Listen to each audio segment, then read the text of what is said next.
Hello and welcome back. I am Basically Hawkins, and we finally have the rules to the One Piece card game. Something we've been waiting for a very, very long time now, and we finally have the basic rules of how to play this game.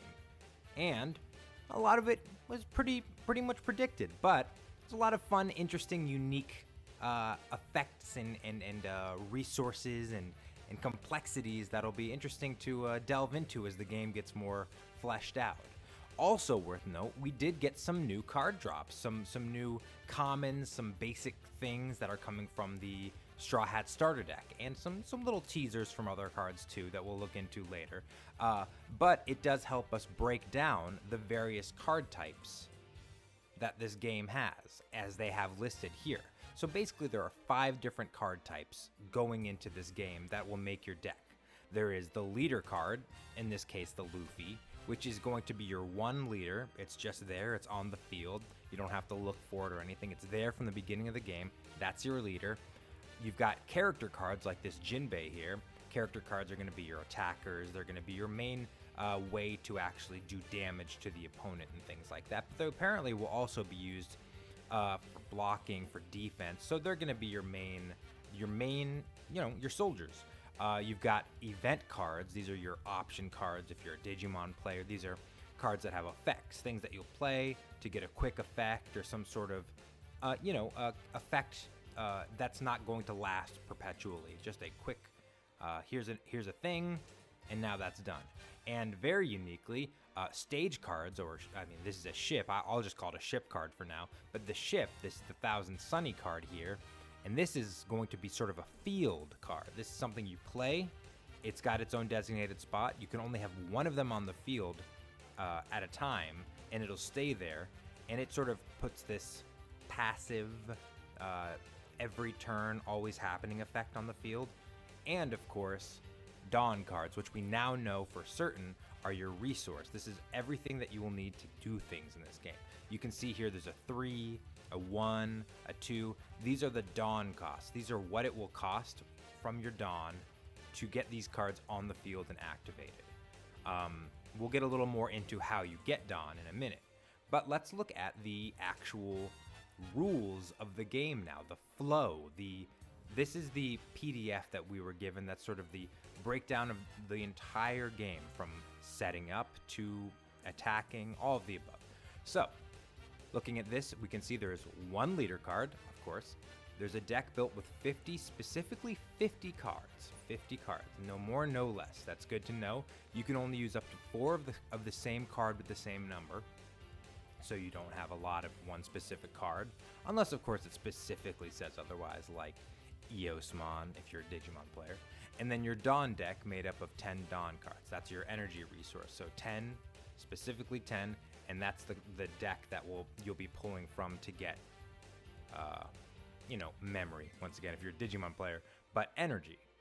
So if we're looking at the preparation for the game, this little section here, you can see that you want to shuffle your deck, shuffle your Dawn deck, put your leader card in the designated leader card area, draw 5 cards from the top of your deck. And this is very interesting. This is a great rule in my opinion.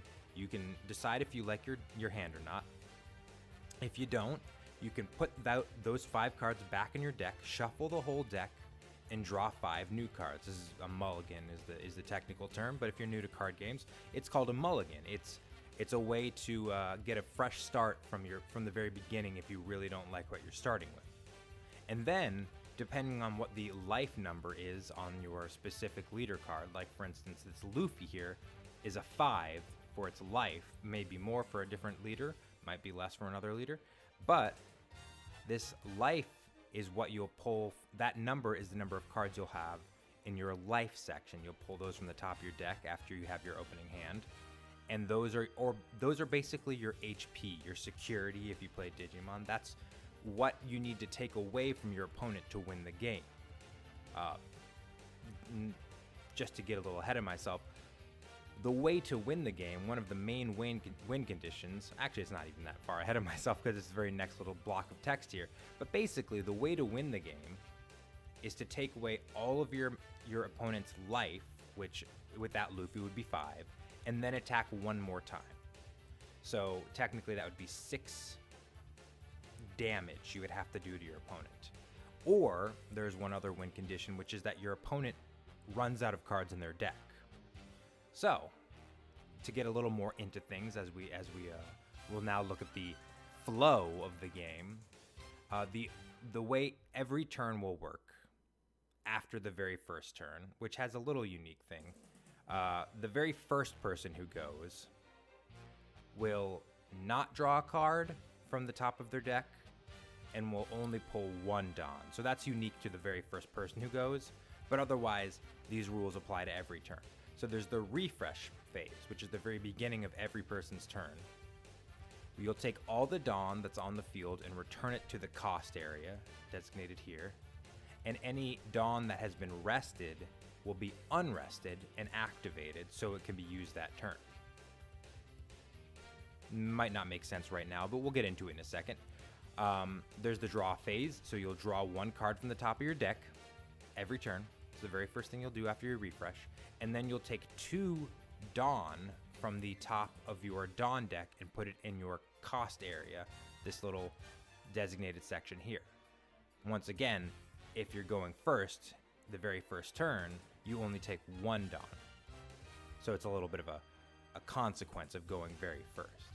So, and then there's the main phase, and there's a list of things you can do in the main phase, in any order, as many times as you like. So, there is playing a card. For instance, as a given example of here, Jinbei. Jinbei costs 3.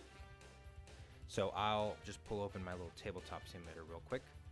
So here's a Jinbei. Let's say you have this Jinbei in your hand, and you have 3 Dawn in your cost area. So if you wanted to play this Jinbei from your hand, you'd have to rest all 3 Dawn. So now all 3 of these Dawn can no longer be used this turn. But you do have this Jinbei on the field now.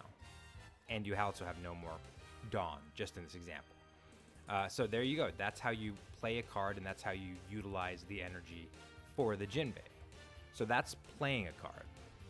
Now there's also attaching a Dawn. So let's say in a new example, you've got this Jinbei on the field. It's a new turn. So yes, this is a good moment to talk about. So at the beginning of your turn, that refresh phrase I had mentioned earlier. So once at the very beginning, refresh, all of these would wake up. And now you have them to use this turn. So that would just happen in the refresh. That's just a little sub example. So now it's a new turn, and you've got your 3 Dawn, and you've got Jinbei on the field. So one thing you can do is attach a Dawn, literally take it from the cost area and attach it to the Jinbei.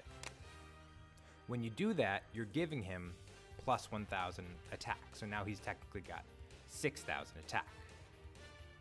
So that's another way to use Dawn. Now, another thing, and this is probably one of the more complicated mechanics of the game, there are a few ways that you can use the effects on cards with the Dawn. As they've listed here, and this Jinbei is a good example of this. This Jinbei basically says, if you have a Dawn attached to it, as it currently does, when attacking, you can add 1,000 attack to another character or leader card you have on the field. So let's say you have the Dawn attached. You choose to attack with Jinbei, which means resting. We'll get into it in a second with the attacking. But you attack with him, and then you use his effect to give this Luffy another 1,000 DP. I'm a Digimon player. Another 1,000 attack. So that's Jinbei's effect. I mean, that's one way to use Dawn. Another way to use Dawn is literally, I don't think we have a card example, but if it has this specific symbol on here, you would use the effect by returning a Dawn to the Dawn deck. You would literally put it back in the deck, which would take away 1 energy for basically your entire game, or put you 1 energy back, basically. Of course, you draw more Dawn every turn. 1 second. All right, I'm back. All right, so yes, this effect is that you would return a Dawn from your cost area to your Dawn deck to use whatever the effect would be based on that symbol. And then this symbol here basically means that you just need to rest the Dawn in the Dawn area to use the effect.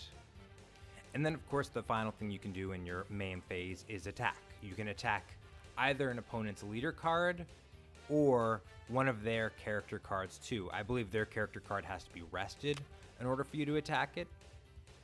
But if you attack the leader card, that is how you do damage to the overall life, the their main HP.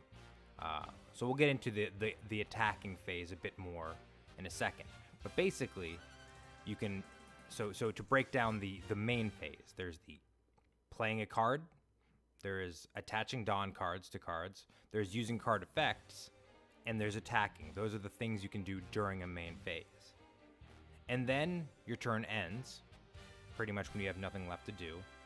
And then it says here, effects such as during this turn will be invalidated. So anything that's during this turn will no longer be in effect. And then it goes to the opponent's turn, and then this whole flow starts over again, starting with the refresh phase where all the Dawn is collected back.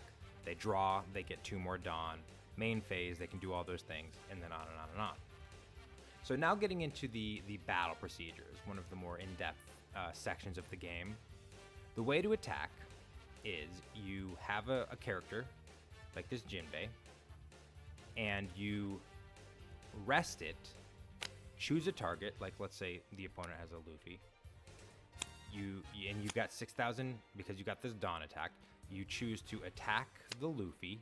Your attack is higher than his, so assuming your opponent doesn't do anything, you do 1 damage to your opponent, which means that they take 1 card. Let's say, doesn't matter what the card is. Let's say here, just to give a better example. This is ugly, don't worry about it. So these are your life cards. So if you were to have 1 damage taken, that would mean you take the top card of your life and you put it in your hand. And there's a chance that it has a trigger effect on it, which would mean that you play it right away when it gets hit from your life. In Digimon, this is like a security effect. But basically, if a card is hit in your life, it goes to your hand. So if you were to attack with this Jinbei, let's say they have this card here, you attack their leader, they don't do anything, and they take the attack. That means this life card here would go to their hand in the most basic scenario. Now, there are things they can do if they want to stop that life being taken, including having a card that has blocker on it, like blocker from Digimon. So if they have a character on the field that has the term blocker on it, they can redesignate the attack to hit that character instead, a blocker. This, I think, is a little chopper image here. That's going to be a blocker card. So the Jinbei attack, in my example, would be redirected to the blocker they wouldn't take damage to their life. Another option that the attacked person can do, they have counter cards, like this Brook here, and this event card here that they have little snippets of, have the term counter on them, which means that they can play those cards from their hand as a way to stop your attack being successful. So the winner of the battle is determined by who has the higher attack, whether it be the character that's attacking or the character being attacked. Worth noting is if the character attacking loses the fight, if the opponent manages to make their person strong enough to withstand the attack, nothing happens. Your character stays on the field, which I think is very interesting because in Digimon, the losing Digimon gets put in the trash. But if you lose your attack, nothing happens. And so, the way to win the game, basically, is you need to attack the leader of the opponent enough so that they have no more life. Let's say that's gone. And then 1 more time. So now they have no life, and you attack them 1 more time. They can't do anything. That means you've won the game. So yeah, I know that was a lot. I know that was a lot to break down and a lot to go through, but those are the basic rules of the game. Let me know if you have any questions. Let me know if there's anything that I need to clarify, or maybe even that I got wrong. I'm just learning this game too, and I'm really excited about it. So I just wanted to put this out here to make maybe learning the game a little bit easier. Like, comment, subscribe, you know the whole deal, and have a good one.